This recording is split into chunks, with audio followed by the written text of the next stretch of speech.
I believe that self-discipline is the definition of self-love. That when you say that you love yourself, that means that you have behavior towards yourself that is loving. It's like you say to yourself, hey man, look, I know you want to eat that pizza and it'll be really good, but I can't let you eat that, man, because if you eat that pizza, you're going to feel like shit, and I love you too much to let you eat that.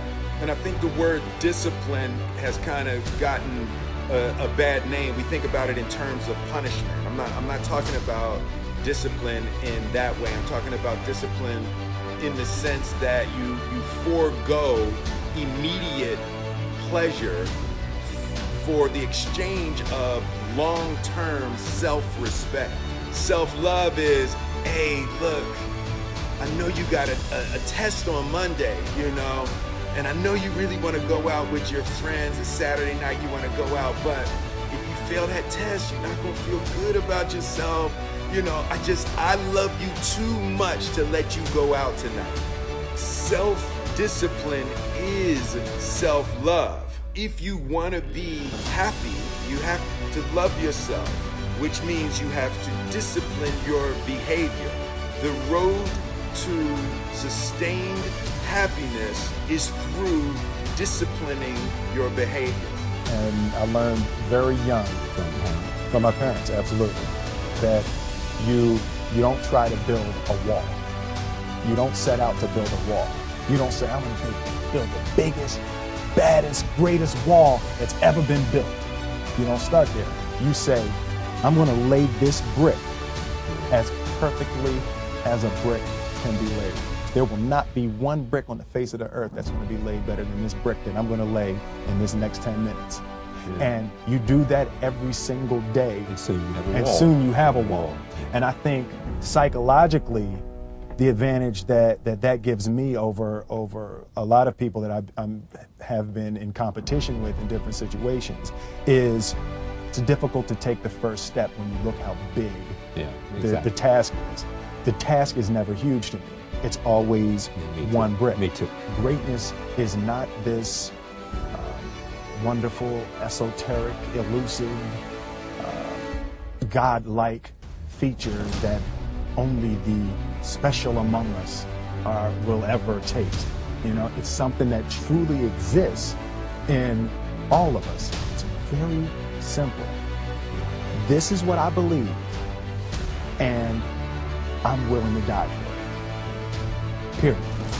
It's that simple. I know who I am, I know what I believe. I know who I am, I know what I believe. That's all I need to know. And that's all I need to know. So from there, you do what you need to do. And I think what happens is we make the situation more complex than it has to be. Because we're looking for complexity. There's got to be something complex to understand. It can't be that easy. The separation of talent and skill is one of the greatest misunderstood concepts for people who are trying to excel, who have dreams, that want to do things. Talent you have naturally. Skill is only developed by hours and hours and hours of beating on your craft. I've never really viewed myself as particularly talented.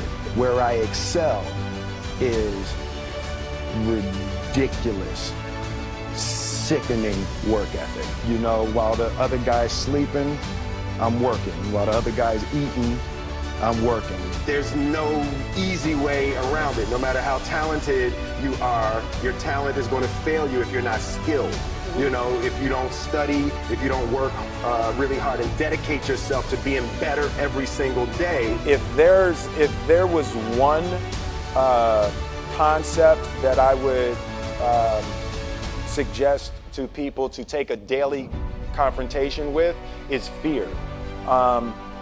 The problem with fear is that it lies, right? So fear tells you, hey, if you say that to that girl, she's gonna know she has you, and she'll never really be attracted to you if she knows how much you attracted to her. Don't say that. No, how we get her is when she walks by, ignore her. Right, it's it's like pump it on your shoulder. Fear tells you dumb shit like that, right? You know, so for me, the daily confrontation with fear has become a real practice for me since about three years ago. I went skydiving in Dubai, right? And skydiving is a really interesting confront with fear, right? So everything's normal. So you fly and you go up to 14,000 feet, and you notice there's a light. It's red and it's yellow and green, right? So right now the light's red. So then you start thinking at some point the light's gonna go green because you don't know what's gonna happen, right? And you wait and it goes yellow, and the light goes green, and somebody opens the door, and in that moment you realize you've never been in a freaking airplane with the door open. Right? Terror, terror, terror, terror, right? So you go, and then, you know, if you were smart, you sat in the back so you don't go first, right? And then people start going out of the airplane, and you go, and the guy walks you up to the end of the thing, and you're standing and your toes are on the edge and you're looking out down to death. And they say, on 3. And they say, 1, 2. And he pushes you on 2 because people grab on 3, right? Right? And you go,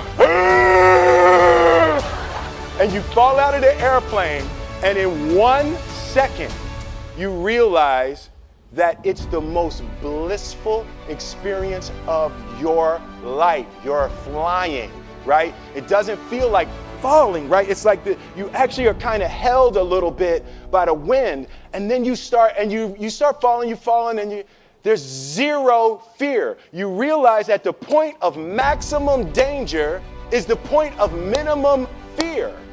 It's bliss. It's bliss, and you're flying, right? And you're doing that, and then 20 seconds, 25 seconds, 40 seconds, and you have enough time to just kind of be like, oh, shit, that's that building, that's not like that one. Oh, you can see the ocean, right? You start doing all of that, and the lesson for me was, why were you scared in your bed the night before? What do you need that fear for? Just don't go. Why are you scared in your bed 16 hours before you jump? Why are you scared in the car? Why could you not enjoy breakfast? What did you need that? The fear is fear of what? You're nowhere even near the airplane. Everything up to the stepping out, there's actually no reason to be scared. It only just ruins your day. You don't have to jump. And then in that moment, all of a sudden, where you should be terrified is the most blissful experience of your life. And God placed the best things in life on the other side of terror. On the other side of your maximum fear are all of the best things in life.